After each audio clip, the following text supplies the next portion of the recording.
All right. Well, welcome everybody. Good to see you here on day, I don't even know what day it is, just delirious. Day 9. We're still going on here. Joining you after a raucous Knicks win last night. I hope some of you stayed up and watched that. That was pretty crazy. Um, uh, Glad to be back here. Thank you very much to Yanan for holding the fort down yesterday, talking to you about logistic regression. All right, so to start today, talk about some of the things from yesterday, and then the topic for today is definitely smaller than the ones we've been biting off over the last few days. So it gives us a chance to kind of review some of the things that we went over yesterday and take something that's certainly important, but not quite as demanding as all these regression models that we've been going over. Tomorrow, we'll talk about survival analysis and do some regression models, but not as many as we've been not as many as not as rigorously as we've been working on so far with logistic and linear regression. And where I wanted to start was with this example 2 from yesterday. So if you can open up that day 8 logistic regression, the second example. So this example is looking at things from a different perspective than we have when we did multiple linear regression, for example. When we did multiple linear regression, we did it as a model selection problem, trying to find the best predictor variables. That's really more of a prediction type question. This one is really more of an effect question. So here, and this is commonly what, at least in public health, that we're more interested in. So for example, here, does age really have an association with coronary heart disease? So that is, we want to know, is there an association between these two? Our final goal is not prediction of coronary heart disease.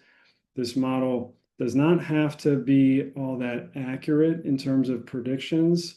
We just want to make sure that we're getting the right association. We're adjusting for all the things we need to adjust for. What do we need to adjust for? We need to adjust for confounders. So confounders are variables that are related to our variable of interest, here age, and they're related to the outcome, coronary heart disease. Confounders also have to be, there's some temporal ordering that we want to associate with them, but that's not an issue here. So we want to adjust for confounders. So the first part of this example is looking at, hey, what are the confounders? So what variables are related to age in this example? So I'm going to try to increase the font size here so you can see this a little better. So yeah, Yanan went over this, and we see, okay, diastolic blood pressure, systolic blood pressure, BMI. Some of these are going to be related to age, also diabetes, sex, not related here, smoking, all those kind of things. So I really like this example because this one does mirror what we do more in public health. We're interested in, hey, we got one covariate and we want to see what the impact of it is. Okay, so the solutions to the lab are available on the GitHub site. So if you go to the GitHub site, go to the week 2 statistical modeling and the day 8 logistic regression. This is where you'll see the solutions, the HTML file, the .qmd file, the folder here. So for you, probably the easiest way to get the solutions as an HTML is to download the .qmd file. So here I don't have to download it because it's already going to be on my computer, but we want to download it into the logistic regression folder, open it, and render it from there. So I already have all the things in here, but if you save it in the day 8 logistic regression folder, open it with RStudio, render it, you're going to get that solutions HTML file. I wanted to go over these exercises. First one, exercise 1 was a simple logistic regression with a binary predictor. So we're just going to look at smoking status here. And we see the relationship between smoking status and the probability of 10-year coronary heart disease. 0.159 for the smoking group, 0.1457, so about 14.5%, about 16% for the non-smoking and smoking groups. Here we're fitting just a simple logistic regression. So 10-year coronary heart disease, current smoker. You can see the estimate that we get, 0.108 is our beta coefficient. We exponentiate that to get the odds ratio right here. And we see that the odds ratio 1.11. So how I would usually interpret this is that smokers have about 11% higher odds of developing CHD within 10 years. So 11% higher odds of developing CHD within 10 years. CHD is a rare event, and when events are rare, odds will be very similar to probabilities. So the interpretation 11% higher odds is going to mean that there is approximately 11% higher probability to have CHD within 10 years. When the condition is not rare, you don't get that interpretation, but when it is rare, you can just say, all right, 11% higher odds is about 11% higher probability. And then finally, we're verifying this on the 2x2 table. Second question was simple logistic regression, but here we have a continuous predictor. So the first thing we want to do is look at the relationship between CHD probability and here systolic blood pressure. Now the probability goes down a little bit at first, but then has a nice linear increase for the most part. There is a little down part here. Now, there's not a lot of data down here, so maybe we should ignore that down portion, but it does seem like it's there. We can see the shaded part is wider, so there's more uncertainty in that. So the first model we're doing here, systolic blood pressure, is our explanatory variable. Outcome is 10-year CHD. Run the model, get our coefficient here.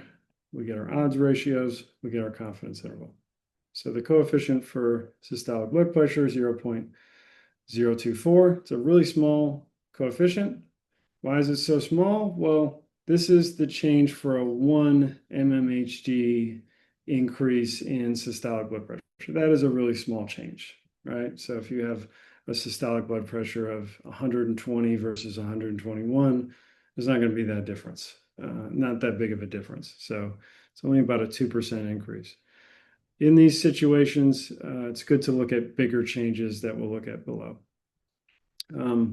So as I said from the plot, there was a little down and then up in the plot here. So that could indicate that there's actually a quadratic effect. So I just wanted to look at, does systolic blood pressure have a quadratic effect?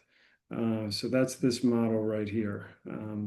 So I'm using this poly function, and that will tell R, okay, we'll put systolic blood pressure in as linear, but then add a quadratic effect. So this will have systolic blood pressure, and it'll have systolic blood pressure squared. And that's the coefficients that we see down here.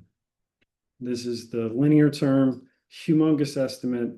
This is the quadratic term. This is actually a very big value for the quadratic portion also. To test between these two models, I can use the ANOVA function. I can also look at AIC. So AIC here, 34.38. Previous model, 34.37. So the AIC shows that the linear model is better. ANOVA says the same thing. Okay, it's insignificant test. That means smaller model is better. So all this to say that the linear model with systolic blood pressure seems to be a better fit than the model with the squared term. So, and that's good because the linear model is a lot easier to interpret than the quadratic model. In part C, so here, instead of looking at a 1 mmHg increase, we're looking at a 20 point mmHg increase. To get the odds ratio for that, all I have to do is do 20 times the coefficient, exponentiate that. So we see a 1.62. Confidence interval, same thing, just multiply those other confidence intervals by 20. You can see that. So a 20 mmHg increase in systolic blood pressure is associated with a 62% increase in the odds of developing CHD within 10 years. So that's, there you can see, wow, that's actually a pretty big difference. There actually is a pretty noticeable difference. So this is, for example, saying the difference between someone who has a systolic blood pressure of 120 and 140. So if we have those two individuals, we actually see a pretty big difference in the probability that they are going to get coronary heart disease. So this is a good thing to do in a lot of situations when the variable you're interested in has a very fine scale to it, like systolic blood pressure or diastolic blood pressure or cholesterol here. A 1 unit increase in cholesterol is meaningless. So it's a good thing to actually report the effect of the coefficient on a scale that's going to matter. People do this with age all the time. When they report the effect of age, they report it for a 1 unit difference in age. 1 unit difference in age isn't really going to mean anything. You have to look at least a 10 unit difference in age for it to actually be meaningful, okay? Because we all know the difference between a 40-year-old and a 50-year-old versus a 40 and 41-year-old. So always a big proponent of doing this type of rescaling. Any questions on that?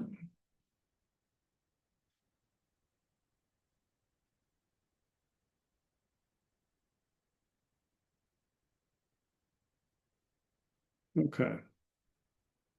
So exercise 3, this was a multiple logistic regression and confounding question. So similar to the second example in the morning notes that we had. So here in part A, we get the unadjusted odds ratio for smoking. We did this before, 1.11. So it's about 11% increase in the odds of smoking, unadjusted. In part B, instead of just looking at smoking, we're going to adjust for age. We're just going to put age in as linear and get the odds ratios from that. So for this model, the odds ratios for smoking are now 1.544. We can see the odds ratios for a 1 unit change in age. So now we're at 1.544. Previously, we were at 1.11. So the odds ratio has increased. So it is much larger, the odds ratio for smoking, when we adjust for age versus when we do not adjust for age.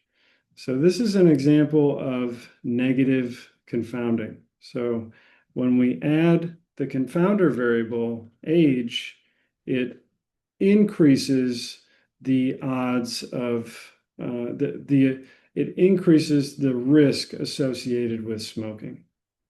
Now, why might it do that? It might do that because in the Framingham study, smokers tend to be younger than non-smokers do. Smokers tend to be younger than non-smokers do. So when we get this unadjusted odds, that's not just the odds of being a smoker versus a non-smoker. It's the odds of everything associated with being a smoker versus a non-smoker. And here, smokers are younger. So this is the odds of smoker and being a little younger versus non-smoker and being a little older. So it combines those two effects. We have to adjust for age separately to separate those effects. And when we do, we get a notable increase in the odds of coronary heart disease as a function of smoking. So really interesting finding. And if you check the mean age, smokers are younger than non-smokers by about 2 to 3 years. So that is going to give us the relationship that we see here. So age, what we call age, it more accentuates. It was masking the unadjusted odds ratios. So this can happen when you adjust for confounders. It can go both ways. So the relationship between current smoker and coronary heart disease, when you adjust for a confounder, it can go either way. It's nothing to say that it will always increase. It can decrease. One example I gave in week 1 is that babies that are born premature, the smoking is actually associated with a higher survival rate than non-smoking does. That's a situation where there is an association, an unadjusted association, but when you adjust for confounders, the association goes away because there really is not an effect there, and maybe it's even in the opposite way. So confounding is very important, particularly when you have a single exposure of interest. So here, current smoking, that's what we're interested in. And what we want to do is we want to adjust for things that are related to our exposure of interest and related to our outcome here, coronary heart disease. Any questions on that?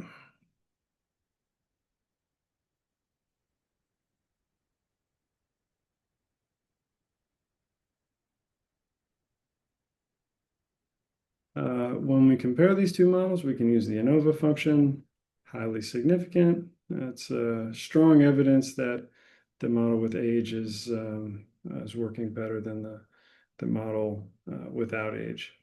I left this one in the notes. This one I didn't ask you to do, but it's a nice look at a full workflow of this one here. We don't have for this analysis, there's no exposure of interest. I'm just saying, all right, let's try to predict CHD risk, putting a bunch of variables in there, age, sex, current smoker, systolic blood pressure, total cholesterol, BMI, diabetes, prevalent hypertension.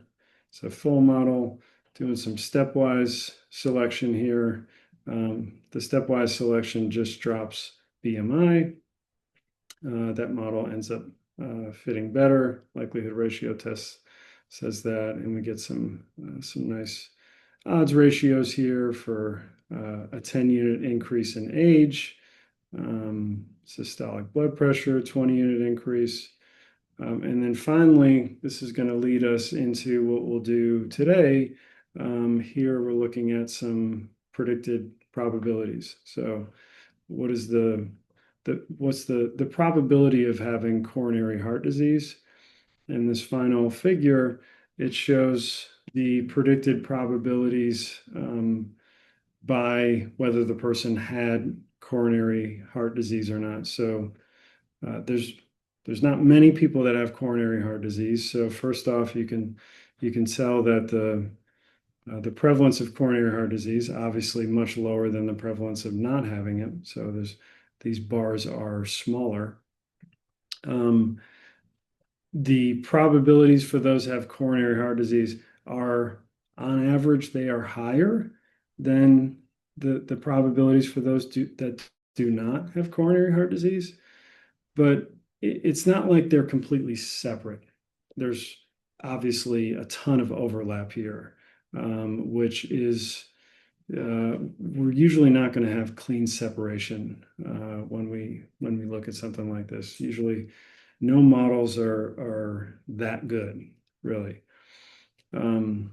So this leads us into the topic for today, when we're really going to look at these probabilities and talk about what we can do for them, what is done with them, really for your knowledge. I think in today's day and age, this knowledge of these types of issues is really important, and kind of some of the things. So today's main topic is called classification and predictive performance. So where we left off, we have a logistic regression model to predict the probability of coronary heart disease in the Framingham data.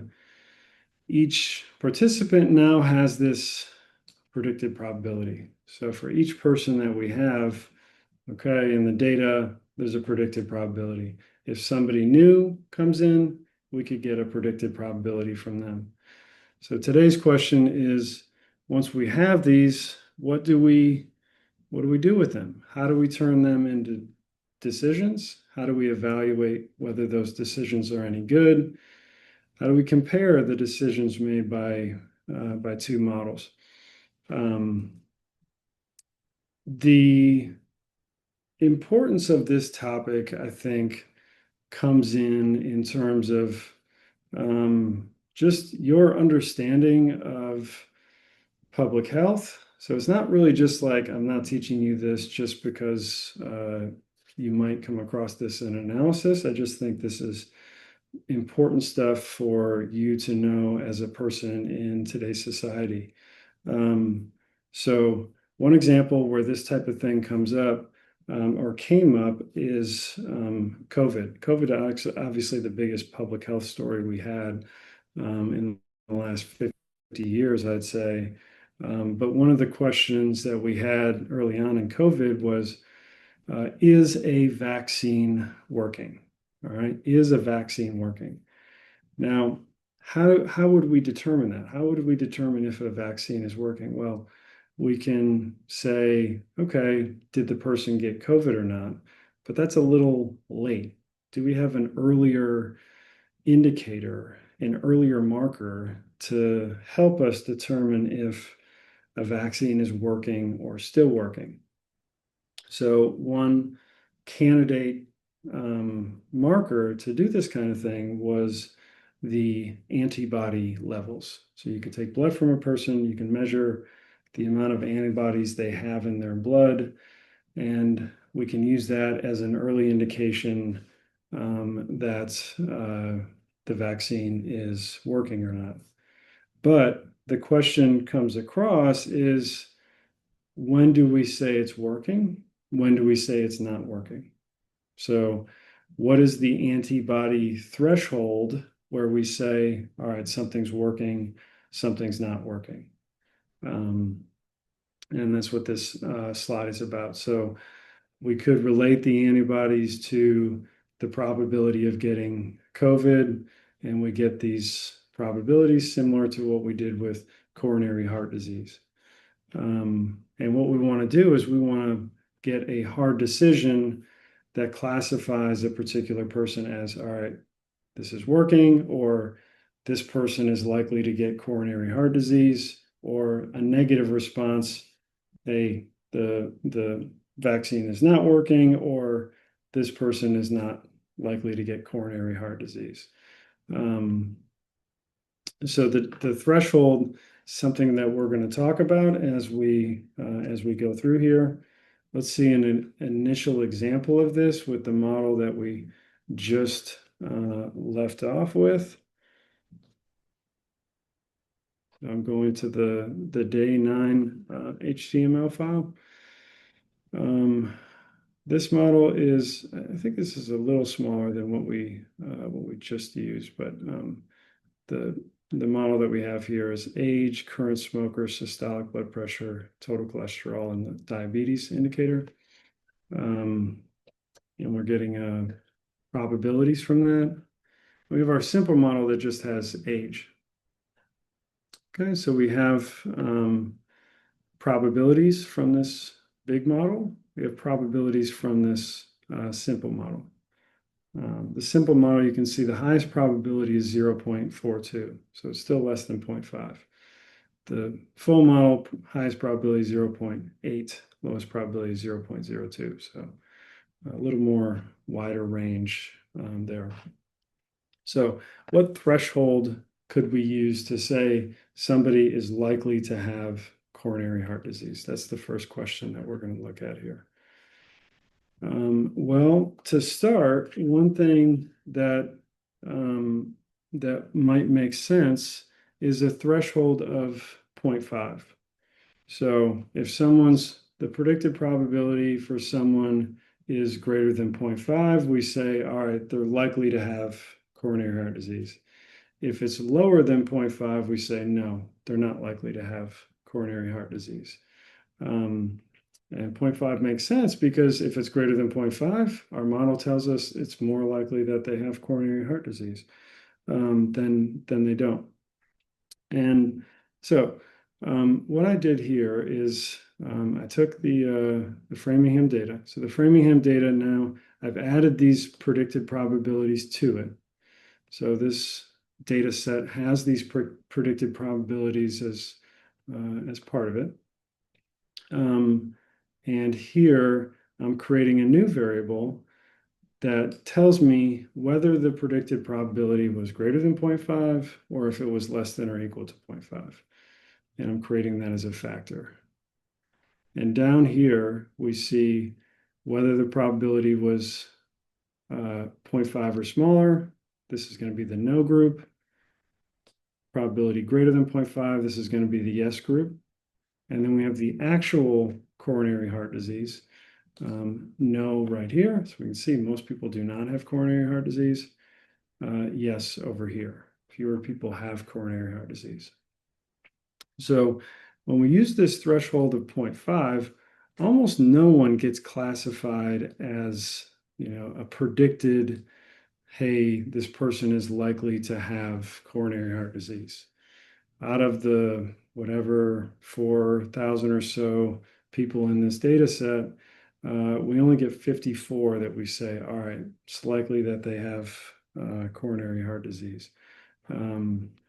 So among the people that do not have coronary heart disease, you can see we do really well.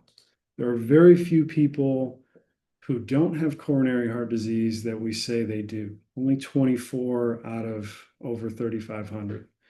For people that do end up with coronary heart disease, we miss a lot of them. Okay, we don't have a lot of the values there. Here, so let's make the threshold lower. Instead of has to be 0.5, let's say it just has to be 0.15. All right, so what happens then? Adding those probabilities to our data set and creating a table of whether the predicted probabilities are greater than 0.5 by the actual 10-year CHT. What happens this time? Well, we have a lot more yeses. Of course we do. We lowered the threshold. So instead of having to be all the way up at 0.5, now you only have to be at 0.15. So we get a lot more yeses. In terms of the people that don't have coronary heart disease, wow, we flag a lot more of them. Previously, we only had 24 of them. Now we're all the way up over 1,000. But the people that have coronary heart disease, we also get a lot more of them.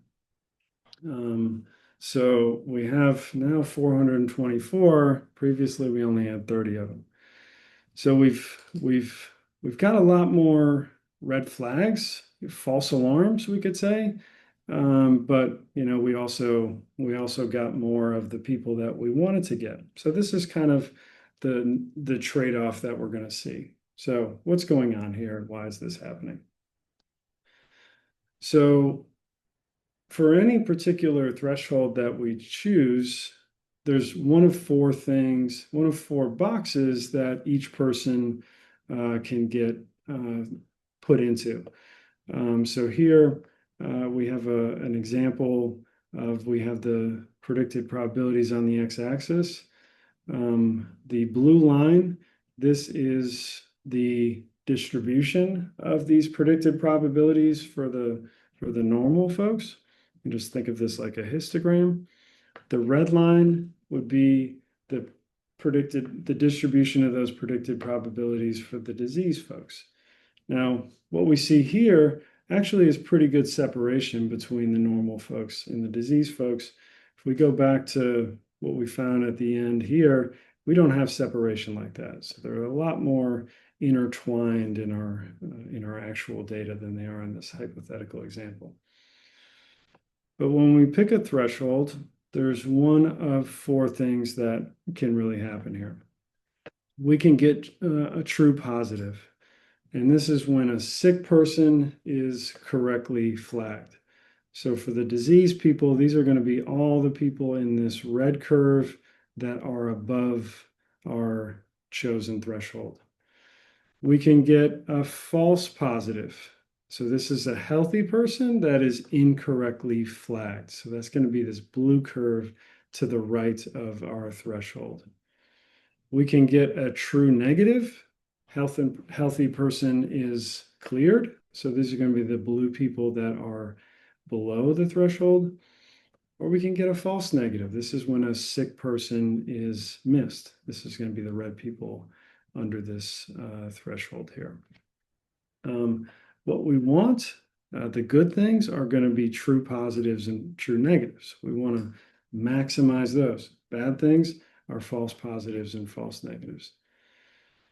We put these into something called the confusion matrix, which is, you can see true positives, false negatives, false positives, true negatives.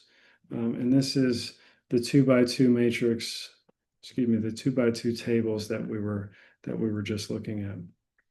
They're flipped here. So for this example right here, these are going to be true negatives. These are going to be true positives. These are going to be false positives. These are going to be false negatives. So this one has a lot of false negatives to it. Down here, this one has a lot of false positives to it. Okay, so when we lower that threshold, we're going to get more false positives. We usually turn these into four key summary measures. We have the sensitivity, the true positive rate. Among all those that are truly sick, what fraction do we actually catch? We have the specificity, the true negative rate of all the truly healthy, what fraction did we correctly clear? And so this specificity part, what is it? It's the probability. Make sure I'm doing this right. So let's do the sensitivity first. This is going to be the probability of a positive test given that somebody was sick. Okay, probability of a positive test given that they were sick. The specificity, this is going to be the probability of a negative test given they were healthy. Okay, so just putting these terms here in terms of conditional probabilities. Okay, right here, connect those. See right there. Okay, so I'm going to go back to COVID a little bit to talk about some of these sensitivity and specificity metrics and the kind of impact they can impact that they can have and what's important to know about them from my perspective. So when COVID first started, we had tests. Okay, I'm sure you guys all had to take the test when you had to take the Q-tip and swab your brain out a little bit there. I couldn't stand those things. My wife, she's a speech language pathologist. She had to get tested once a week. I'm not sure. It didn't bother her some. I mean, it was twice a week, but it didn't bother her. But we all remember those tests. Um, so what was the sensitivity of those COVID tests? The sensitivity that it had was about 80 to 90%. And that's under ideal conditions. So if somebody was sick and they had been sick for a good amount of time, there's a good chance that they were going to get a positive test. The problem was if, as we all know, they used to tell you, well, if you got a negative test, you have to test again in like a couple days because what happened is the test didn't work very well early on because it couldn't get that viral, couldn't detect the virus that was in you. Also, if you were asymptomatic, it didn't work very well. But let's say, just for our sake here, let's say it's in this 80 to 90% range in terms of the sensitivity.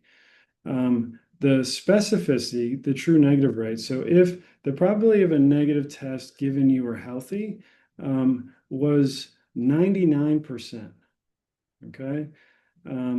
Really good, right? I mean, so if you were a healthy person, the probability you actually got a negative test was 99%. That's great.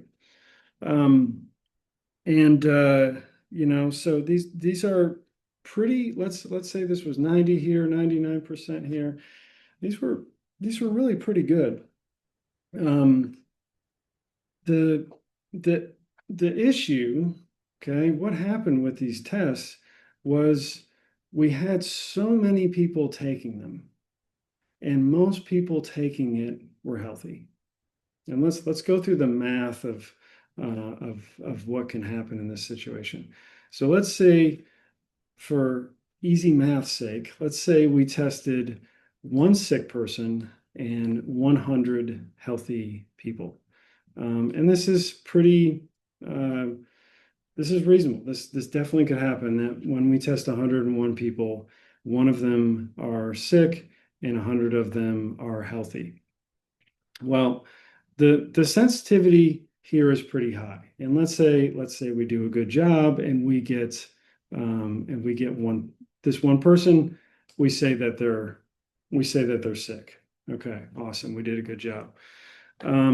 Of these 100 people, well, the specificity is 99%. That means we're going to get 99% of those wrong, but it also means we're going to get, 99% of those right, but it also means we're going to get one of those people wrong.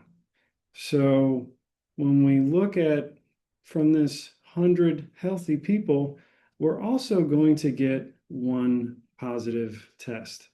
Okay? So when we do, just 101 people, we're going to get the same amount of correct answers as we get wrong answers, even though these sensitivities and specificities are very high. Why is that? Because most of the people taking the test are healthy. Now, the thing is, we didn't test 101 people, as you know. Let's multiply this by 10. Let's say we had 1,010 people. So then, all right, we have out of those 10, well, here we have let's say we have a 90% sensitivity.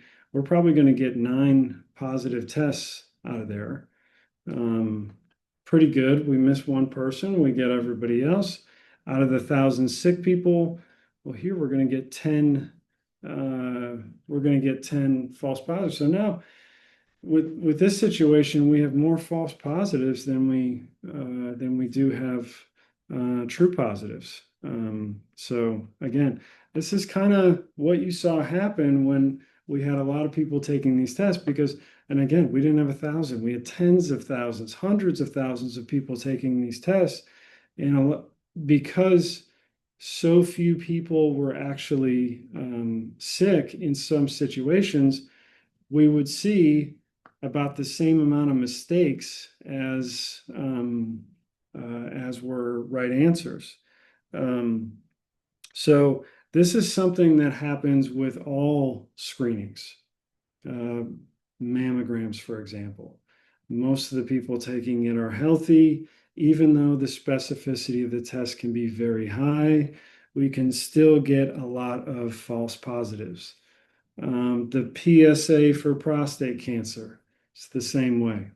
When we have mostly healthy people taking it, if these numbers can end up relatively the same. Security screenings at airports, probably not many. The sick there would be are actually trying to sneak something in. There's so few of those that almost everyone that gets stopped is not doing anything. So there you end up with a totally lopsided value.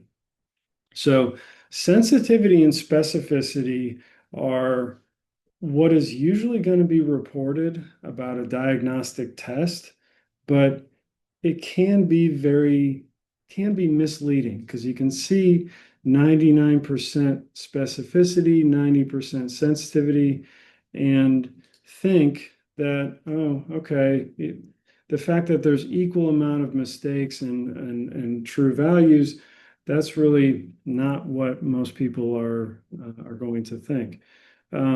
So some other values that are very important. The number of true positives over the number of true positives plus false positives. This is something we call a positive predictive value.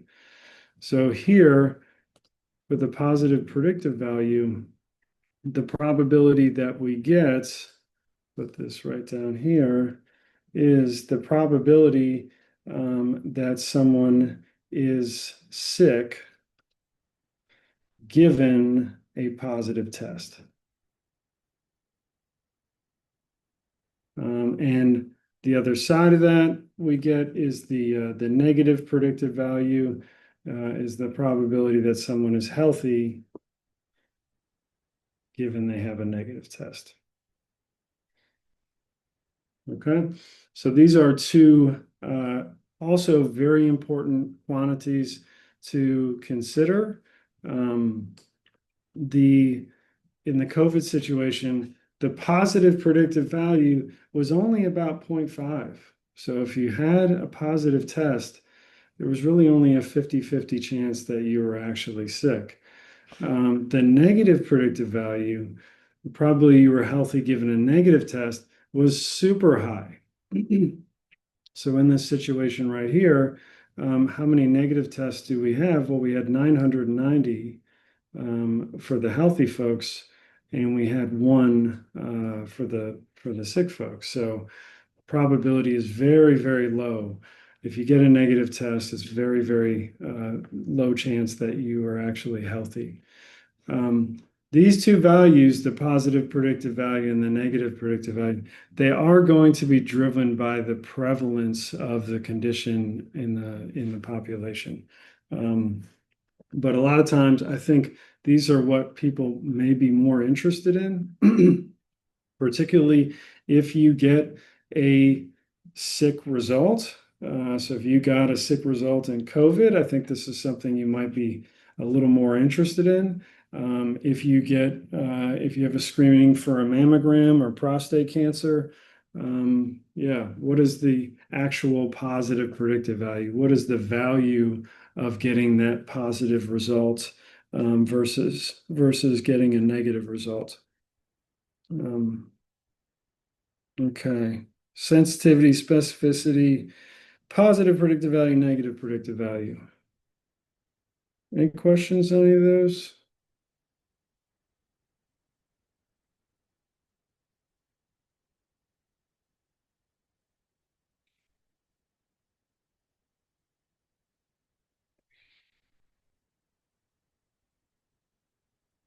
All right. Well, we'll go back to our Framingham example here.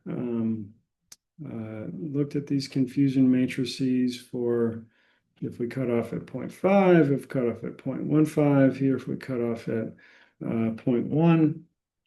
0.1 is even lower, so we have even more false positives here, even fewer false negatives. What does this root give us in terms of the sensitivity, the specificity, positive predictive value, negative predictive value? So we are going to use the probabilities that we generated above with a cutoff of 0.5, cutoff of 0.15, cutoff of 0.1. And I'm going to put this into this function that is going to take the predicted the test, yes or no. It's going to take the actual, yes or no, create a table, get the true positives, false positives, true negatives, false negatives, and then it's going to calculate the sensitivity, specificity, positive predictive value, and negative predictive value. And those are what we see. Those are what we see right here. So the three thresholds that we have, the sensitivities, specificities, positive predictive value, negative predictive value. So at when we have the threshold at 0.5, the sensitivity is 0.04. So what that is going to tell us is that of all those that are truly sick, what fraction did we catch? We only got 5% of them. So, it tells you, all right, if you were actually sick, this test is really not going to help us out very much. We're going to miss 19 out of 20 of people that are actually sick when we use this particular metric that we have. The specificity is super high. So of all those that are truly healthy, how many did we say were sick? Hardly any at all. So that tells us that this test is a little more effective at when you're healthy. When you're healthy, it's probably going to tell you that you're actually healthy. The positive predictive value is about 55%. So that says if you got a positive test, there was about a 50-50 chance that you were actually sick, excuse me. The negative predictive value says that if you got a negative test, there was about an 85% chance that you were actually healthy. So we have these relationships between the threshold and the sensitivity and the specificity. As the threshold goes down, the sensitivity goes up. So if we have this 0.1 value, then if you are actually sick, if you're actually going to get coronary heart disease, this test is going to be positive 84% of the time. So it's a little more sensitive to actually, for those sick folks, actually getting the right value. Now, what the trade-off of that is that the specificity went way down. So if you were healthy now, you're still going to get a positive test. The probability, you say healthy, excuse me, the test says healthy is only 45% now. So that means we are creating a ton of false negatives when we do this. The positive predictive value is very low.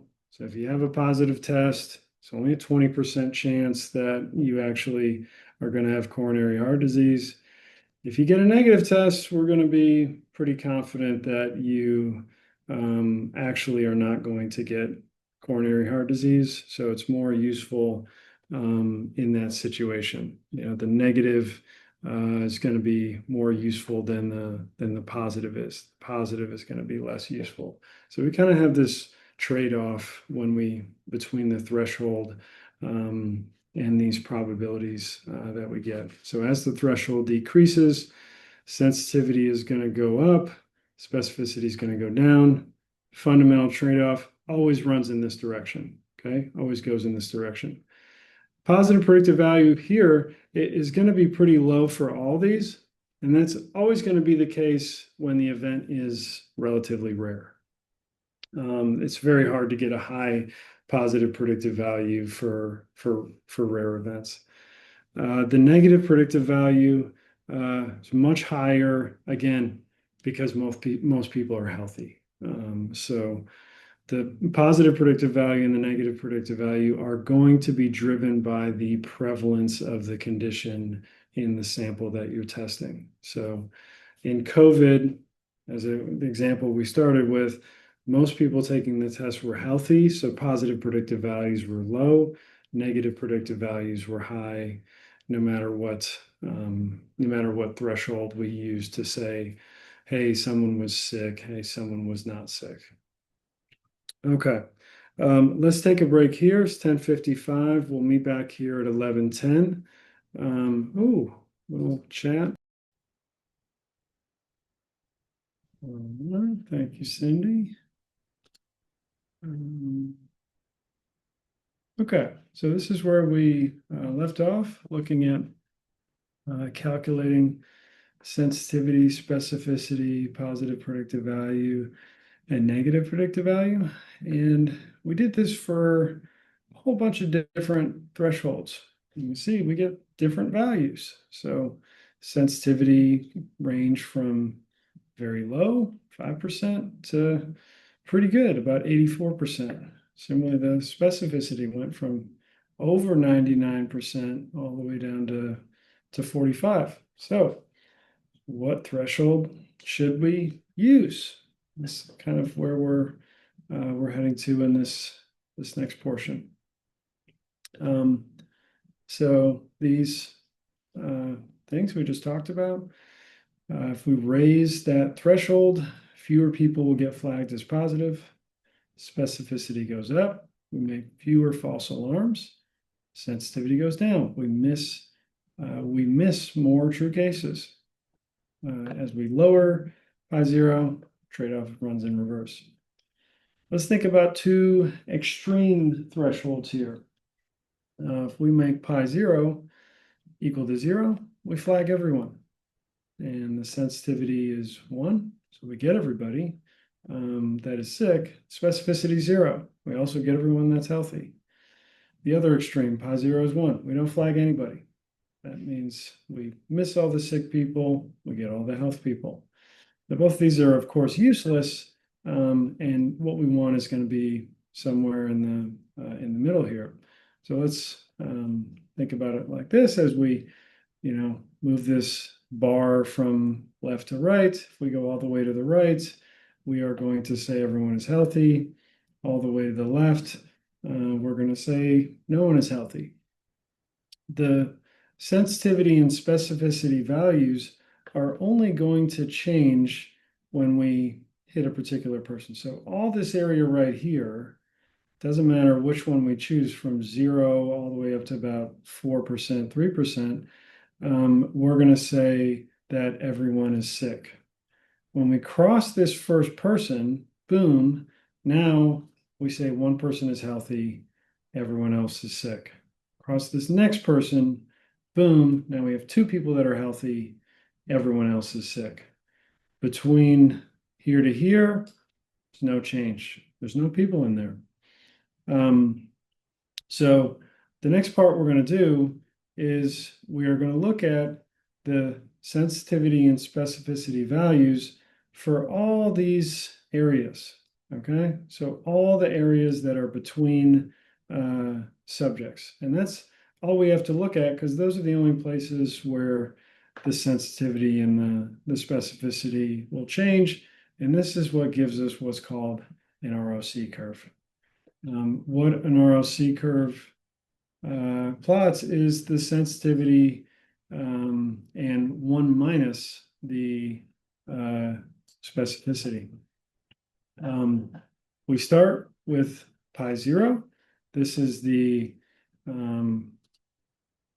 this is what an RLC curve is going to look like.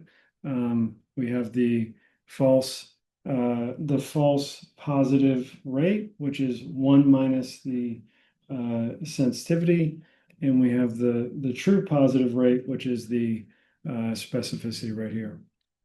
So when pi 0 is 0, everyone's flagged. Sensitivity is 1, 1 minus specificity is 1. That's going to be this top right portion here. When pi 0 is 1, that means sensitivity is 0, 1 minus specificity is 0. This is this bottom left portion. So all ROC curves are going to start and end, start and end at the same 2 points. It's going to start at 1, 1. It's going to end at 0, 0. The question is, what kind of path does it take as we move this pi 0 value? What is the path of the sensitivity and specificity curve as we go from 0 to 1? The diagonal line.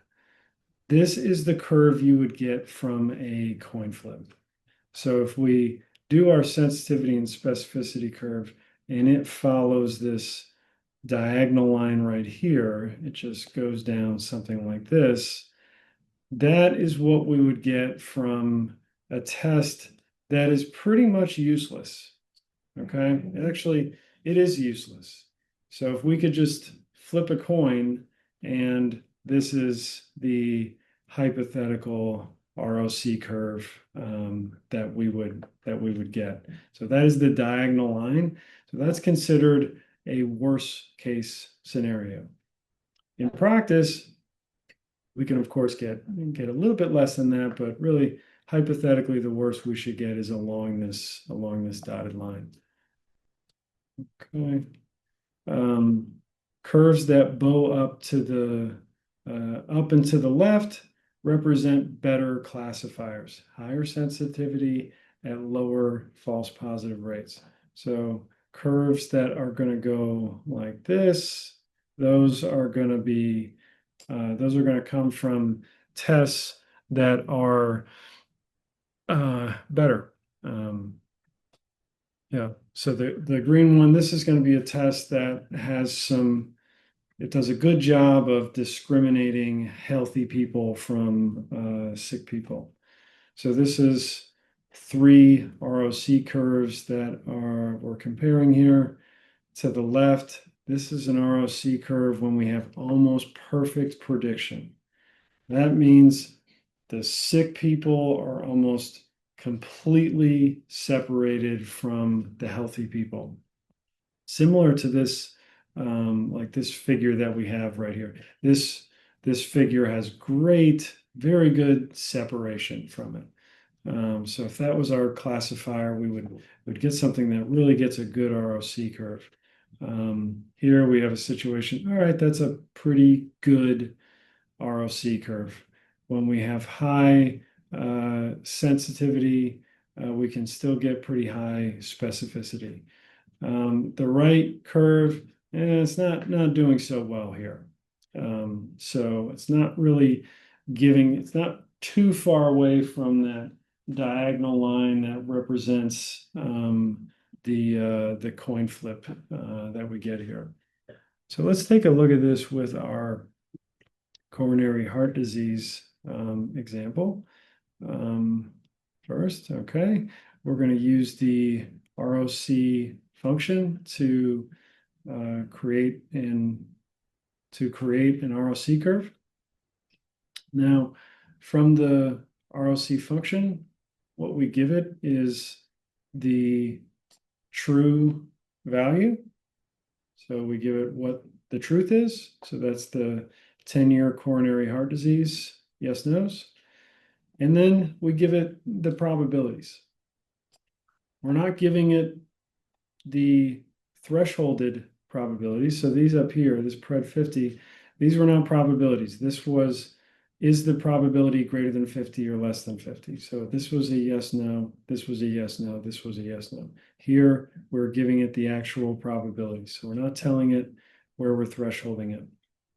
The levels of 10-year coronary heart disease are no and yes, and the direction is less than here, and that means if the probability is low, then we think it's a no. The probability is high, we think it's a yes. This is having the levels and direction here is important. If you do an ROC curve and it looks like this down here, you got the levels wrong. It means you probably flipped the levels around and it's thinking things are the opposite way that they actually are.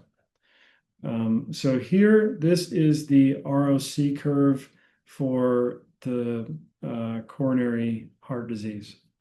It is away from that coin flip line, but not, not too far away from it. It doesn't appear that this wouldn't classify this as a good classifier.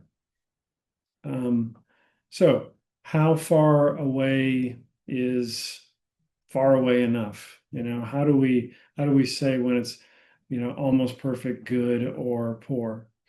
Well, to do that, we are going to quantify the ROC curve. So we're going to get one value from the ROC curve.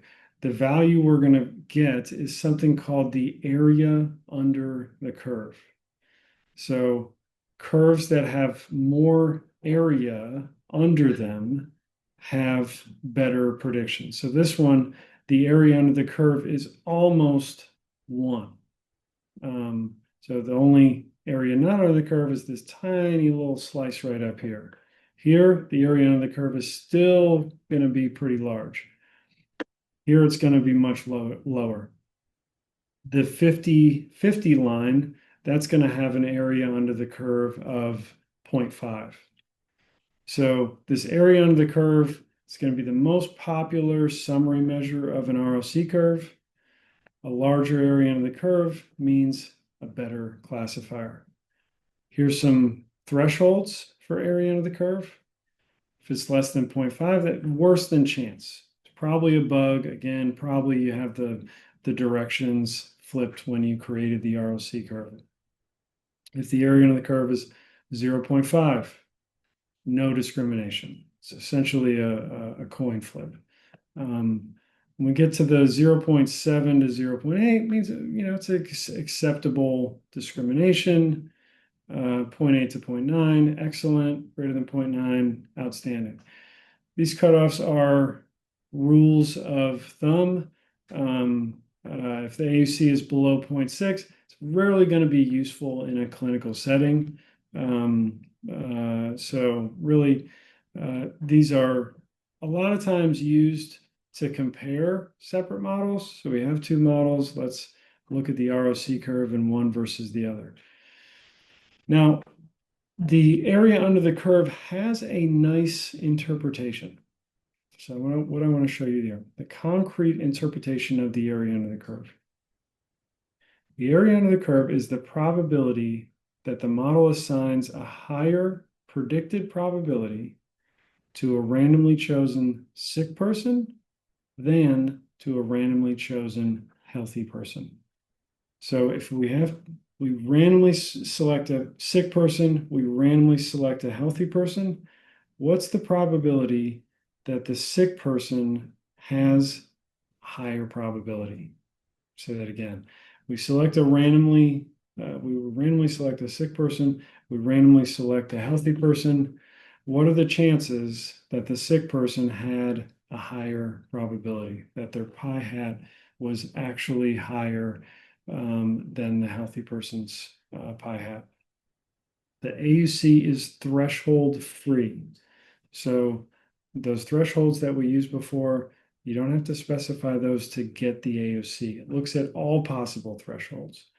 It doesn't tell you which threshold to use. It just looks at all possible thresholds and it gives you a summary measure of how good these probabilities that are generated from our model are.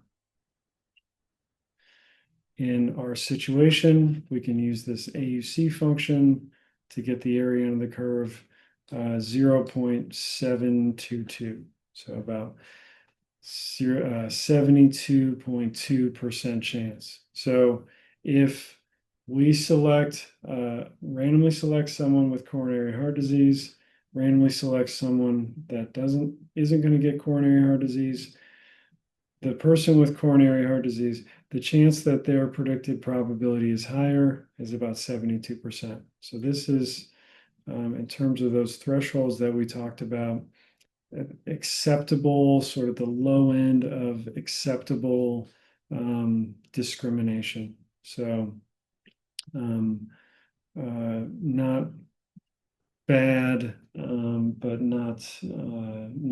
not great, acceptable, just above that poor portion. Any questions about AUC or ROC that comes from it?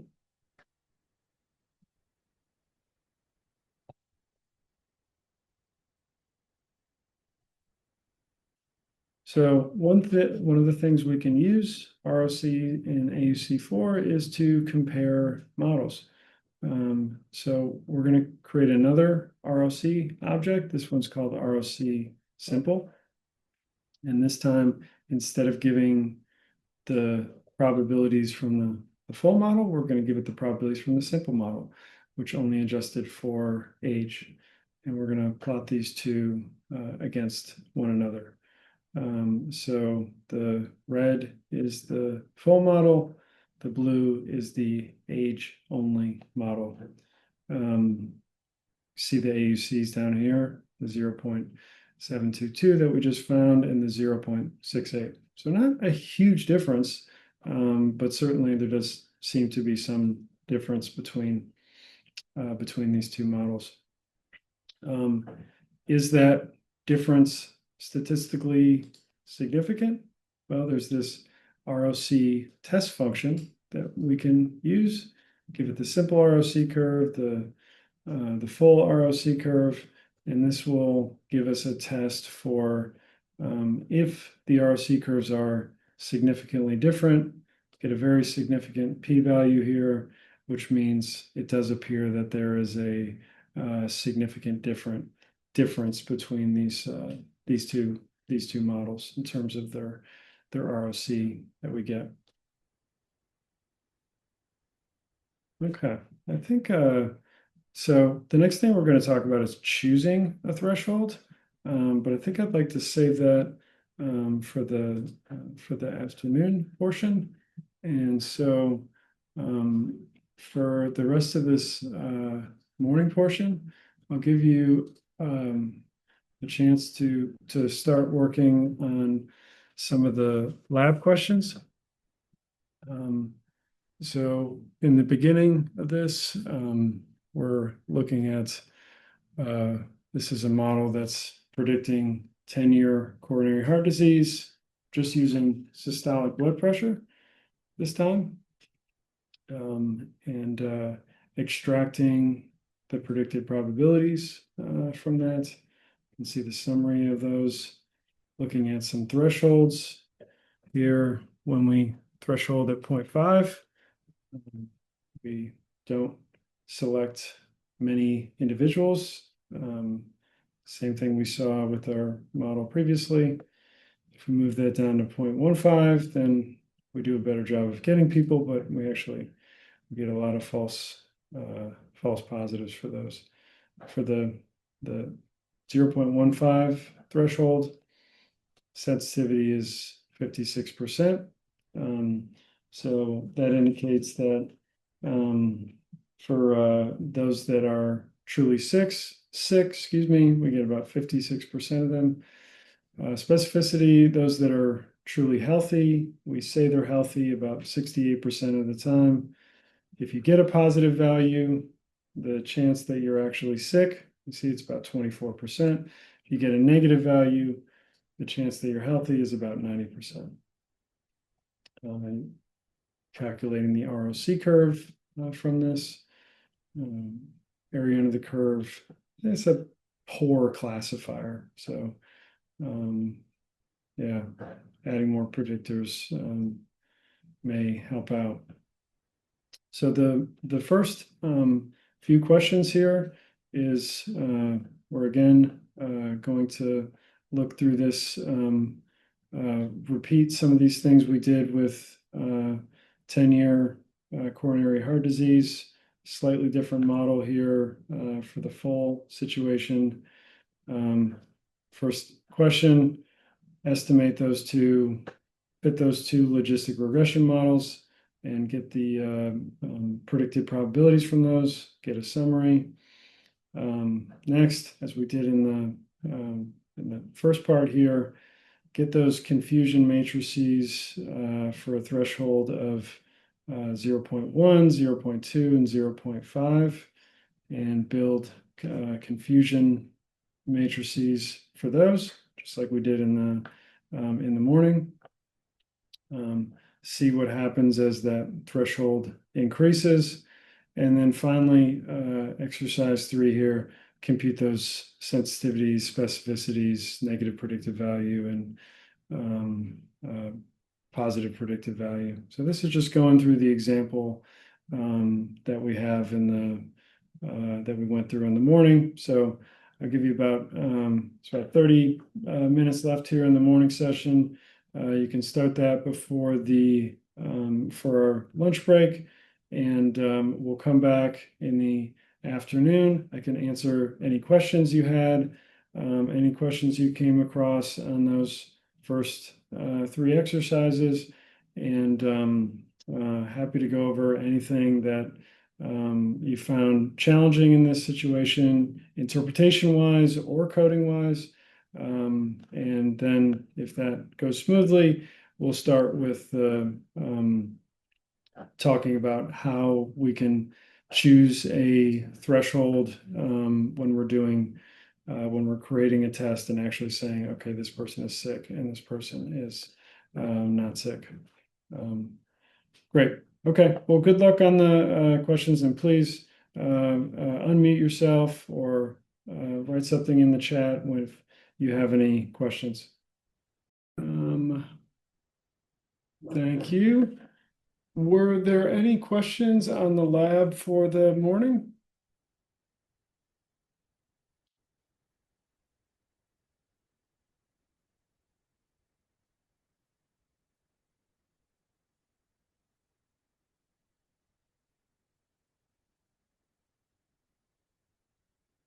Okay. All right. Well, I'll take that as a indication everything went well. If it didn't, please let me know.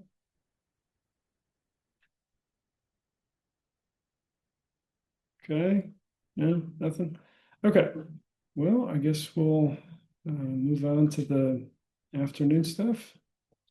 I will share my desktop here. So the next thing we're going to talk about in this topic is actually choosing a threshold. So let's go back to recall where we finished up here. We looked at some different thresholds. We saw the relationship between sensitivity and specificity when we used those. Then we did the ROC curve. ROC curve looks at the sensitivity and specificity for all the possible thresholds, every single one.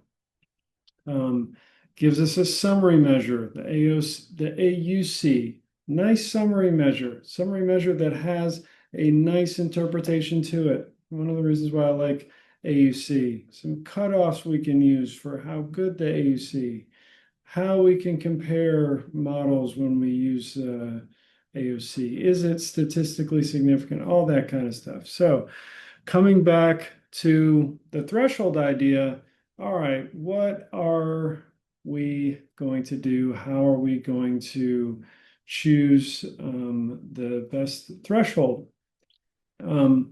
So the threshold is really about to choose the right one. This is a clinical decision, and really we have to compare the relative costs of the two different types of mistakes that we can make. So for example, with coronary heart disease, missing a true case, okay, a false negative. So that's a situation where somebody comes in, we give them this test, and we say, you're fine, when in fact they're not fine. That means a patient does not get preventative treatment. False positives, on the other hand, they mean unnecessary follow-up tests. So we have to weigh these two bad outcomes, okay? A false negative versus a false positive. Most screening programs set the threshold low so that they have higher sensitivity, meaning there's going to be many false positives to catch and as many true cases as possible. So in our coronary heart disease, a lot of times we would set that threshold low, maybe at like the 0.1 level, because we don't want to miss somebody that actually gets that actually would get coronary heart disease, and we're okay with having some false positives in there. It's commonly the case. Situations where we're testing for something that could be fatal, for example, then the false negatives are extremely bad, right? So then we really want to go on that side of we do not want to miss any true case. That's going to mean there's a lot of false positives, especially if our test isn't very good, but so be it. We have to weigh the costs of the two types of mistakes. If missing a false negative is not a big deal, and false unnecessary tests are extremely expensive, say, then maybe we would go the other way, that we would put the threshold higher. So you kind of have to weigh these pros and cons of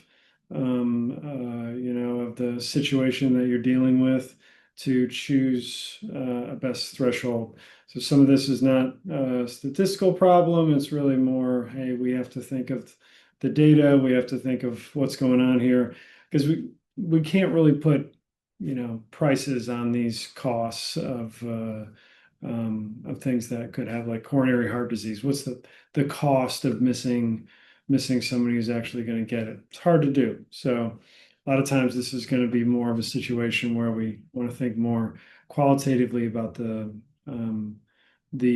problem. So there's no correct threshold in the abstract. It's going to depend on the clinical context, the cost of each type of error, preferences by the patient and clinician. So this is another important thing to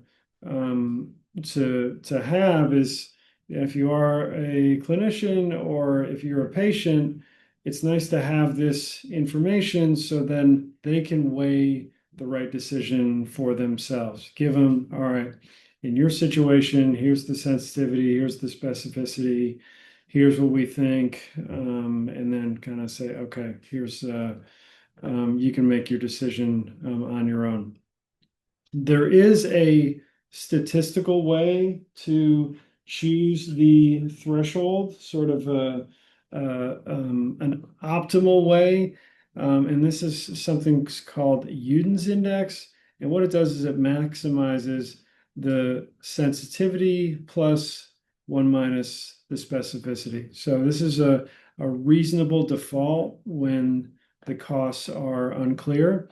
So in terms of the ROC curve, Uden's index, so okay, this quality of this figure is not very good.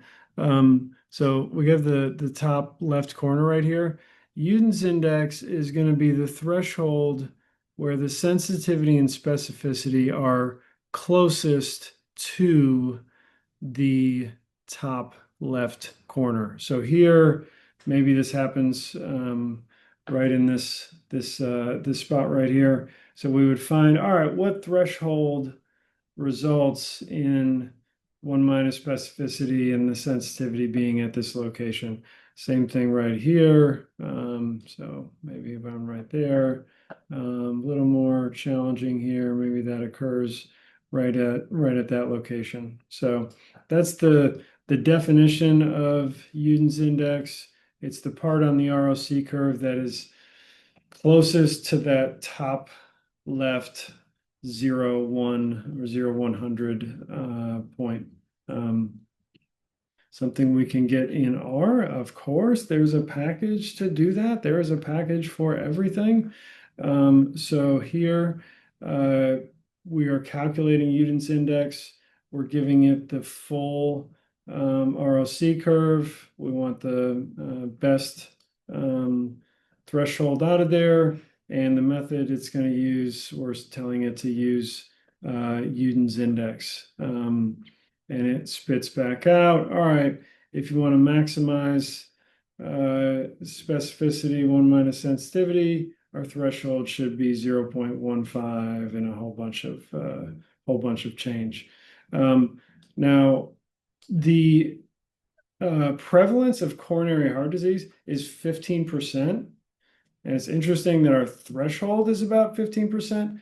That's not something you're always going to see. No necessary connection there between the prevalence of the condition and what threshold ends up being the best. That's just what it happened to be in this case. So if we look at this 1, so this is sort of the point that we're trying to get the closest to, come down, and that gives us our sensitivity, 1 minus specificity value, and then maps that to the threshold that we get. So this threshold, all it does is maximize those two values. So it's not anything that is right in any case. It's just this is one value sort of that you can use and kind of has some good qualities to it. But in practice, you would kind of want to weigh these things for yourself. So, missing a true case, false negatives, you may be like, okay, that is going to be a lot more important. So in that case, I would want to decrease this threshold. If the cost of the intervention was super, super high, so that, we only wanted to really do this, we only wanted a positive. If there was really an indication, then we'd go the other way. We'd increase the threshold. When the costs are equal, Newton's J is a reasonable starting point to use. Yeah, I like Newton's index. It's kind of a neat thing. Okay, so training area under the curve versus honest area under the curve. So this goes back to our topic from Tuesday. So on Tuesday, we talked about training error and we talked about test error. The same topics, those same issues that we had in that topic are going to come into play here. So this first time that we did this area under the curve, we fit the model using the Framingham data, and then we estimated the ROC and the AUC based on the same Framingham data. So this is double dipping. This is going to be the estimate we get is going to be optimistic, similar to when we had on Tuesday, where we used data to estimate our model, and then we predict based on that same data. It's going to be optimistic. So to get an honest estimate of the area under the curve, we want to split our data up into training sets and test sets. So we have one data set that will get the parameter estimates on, and then we'll have another data set that will predict for, get the area under the curve, all those kind of things. So we could do it that way. We could use cross-validation, which we did on day 7, and sort of rotate across those ideas. The gap between the training area under the curve and the honest area under the curve is large when the model has many predictors, so overfitting, basically. When we are overfitting to the data, so remember that figure, when we're just following those dots, our training AUC is going to be really great, and our honest AUC is not going to be so great. So whenever we're doing something like this, or you're looking at something like this, somebody's showing you the area under the curve, if they were not done from 2 different data sources, or if the data was not split, it's not an honest area under the curve. So if you see an area under the curve and it's too good to be true, it's like, oh my gosh, this is the best test ever, and they're building their model on one data set, doing the area under the curve on the same data set, it's definitely a situation where you should be skeptical. So you could have a training AUC of 0.85. You think it's the greatest thing in the world, but then the honest AUC is all the way down at 0.72. Okay, very different stories here. Now our example is not really going to show this, but we'll do this example. So what we're going to do here is we are going to split our Framingham data set.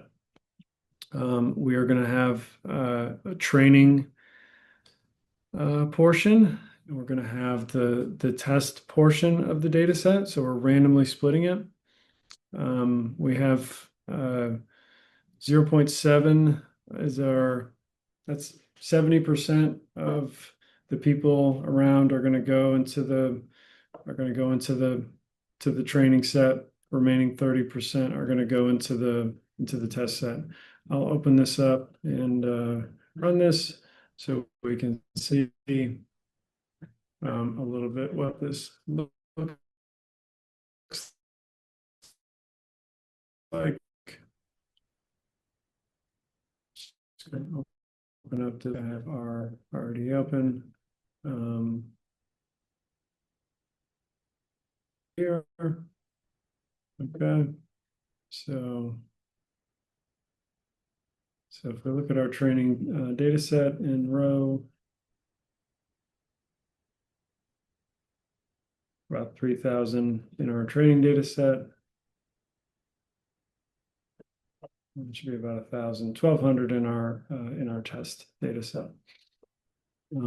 So we're going to use this sample of 3,000 to estimate our logistic regression model. And then we are going to take the remaining 1,200. We're going to predict for them, get predicted probabilities for them. And then we're going to look at the ROC of this test data set. We'll do it for both, actually. So we'll do the ROC curve here for the training data set. We'll do the ROC curve for the test data set. And before we look at the results, so this is a well-known thing that the training data set should have, it has an optimistic, the AUC we get on it is optimistic. The test data set, the AUC will be lower, but then of course, you do it in practice and it's the opposite. That the training data set actually has a lower AUC than the test data set. Should not happen. Theoretically, this should not happen. It should always be the other way, but in practice, these two things can happen. The reason why this is happening is this is really just an indication that our model is not, we're not overfitting our model. We have a pretty simple model here. It's not like we have a bunch of squared terms in there and splines and a ton of variables. we only have 1, 2, 3, 4, 5 variables, and we're just putting them all in as continuous. So this isn't a situation where we have a crazy, crazy model.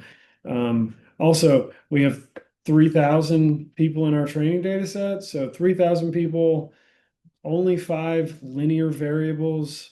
We're probably not going to be overfitting in that situation. So theoretically, the training AUC will still be higher.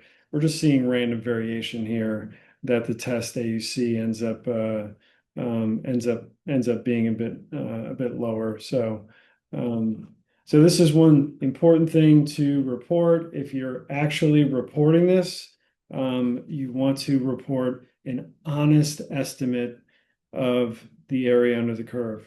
If you are reading something that is showing you ROC curves, area under the curve, this is a good thing to look for, particularly when the model you're looking at is a very, very complicated model. For example, if it's a machine learning approach with neural networks or support vector machines or random forest, whatever you're doing, it's a very complicated model, and the ROC curve AUC is based on the training data set. You have to be very skeptical of how that's actually going to look in practice. To go back to some of the stuff that we talked about at the end of day 7. Some of the stuff we talked about at the end of the day 7, the Google flu trends that, hey, they worked awesome on historical data, but hey, we didn't have a test set that they were being generalized on. This classifier example where they had this really fancy model that tried to distinguish COVID from normal lungs, and really the model just learned to distinguish adults from children. Well, it was not evaluated based on an appropriate test data set. That means a data set that is going to be similar to the data set that we are going to be applying this to in practice. And there, hey, we had a 95% accuracy. It went down to about 50% in practice. This is a very similar situation where this is a sepsis prediction model, had an AUC of 0.8. 3 Midwestern hospitals implemented this. The sensitivity dropped all the way down to 40%. The model missed most true sepsis cases. And the thing was, the model was trained on one population, applied to another. So the internal validation, even though they might have used cross-validation, was not representative. So the test data set needs to be representative of what we are actually going to be applying this for. So here we find that we don't have our AUC doesn't go down much, but will this work as well on another population? Probably not. This Framingham data set, it's a particular population. For other populations, it may not work as well. So that's even better when you can apply these type of ideas on another complete data set. That's called external validation. It's an even higher level of validation than using this idea. But this is sort of the baseline. We have to at least see something like this where we're splitting the data set up to get some idea of the performance on this data. This is I know this can be a complicated topic. I know when I was teaching this last fall, this was something that is a hard thing to wrap your head around at times. And here, I'm not showing you this, so when you analyze the data, you'll have to do this. It's more that you're aware of these issues, and more from your understanding of research that you're reading, that you're aware of these issues, because what has happened in the last 10 to 15 years, models have gotten so complicated, they've gotten so complex. This is a very, very simple model we're talking about here, but models have gotten so complicated and we don't really know how to evaluate them. It's just not, it's not intuitive. So if we have a complicated model that works awesome on the training set, it is very convincing. If we had this super complicated model, our training ROC maybe is 0.9, it's great. You would think, well, how could that be wrong? How could this model not be great? And then you apply it in practice and it doesn't work well. So there are some sort of literacy things that you need to know when you're looking at particularly machine learning results. This is a big one in terms of the topic we're doing here today, honest estimation of the area under the curve. Newton's threshold, honest estimation. Any questions about those, either of those topics?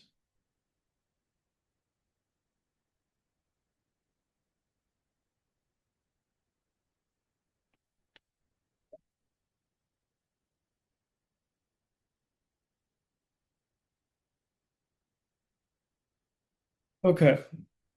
All right, so just some review here. Simple topic today, just talking about predicted probabilities from a logistic regression model, what we can do with them, how we can turn them into classifications, yeses and nos, the main quantities, sensitivity, specificity, positive predictive value, negative predictive value, very important concepts in statistics. ROC curve and AUC, how those are sort of a generalization of these concepts, really across all thresholds. You're definitely going to see those in practice. You're going to see these in the research. How to choose a threshold? Well, it's a clinical decision. You have to weigh the pros and the cons of false positives and false negatives more than a statistical decision.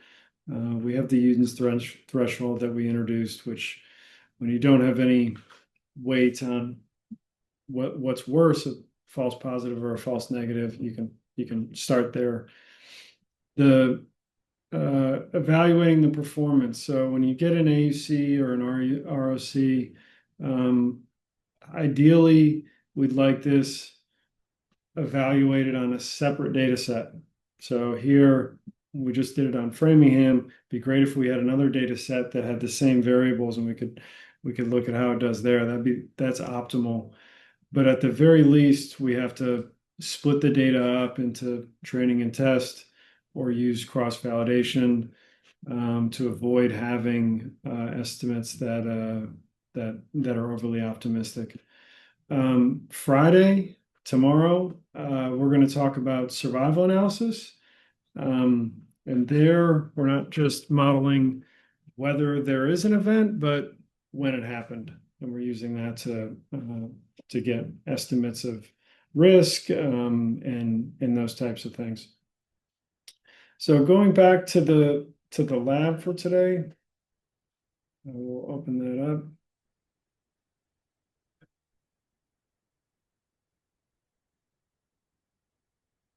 So for the lab, you can focus on the first four questions.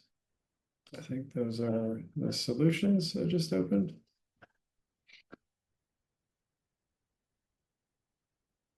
So the first four solutions, it just goes us all the way through estimating the ROC curve and the AUC and just giving an interpretation of that. So that's really the stuff we talked about in the morning.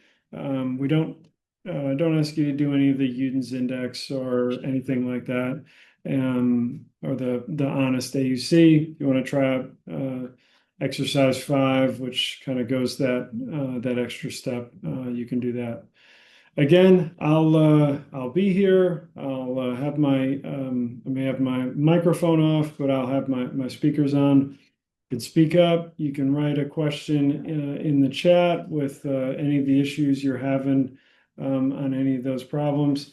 When you get it done, email your .qmd file to Elena so she can check it off, and you can get the certificate at the end of the week. But that's all I have for the instruction here today, and I'll leave you to work on the lab.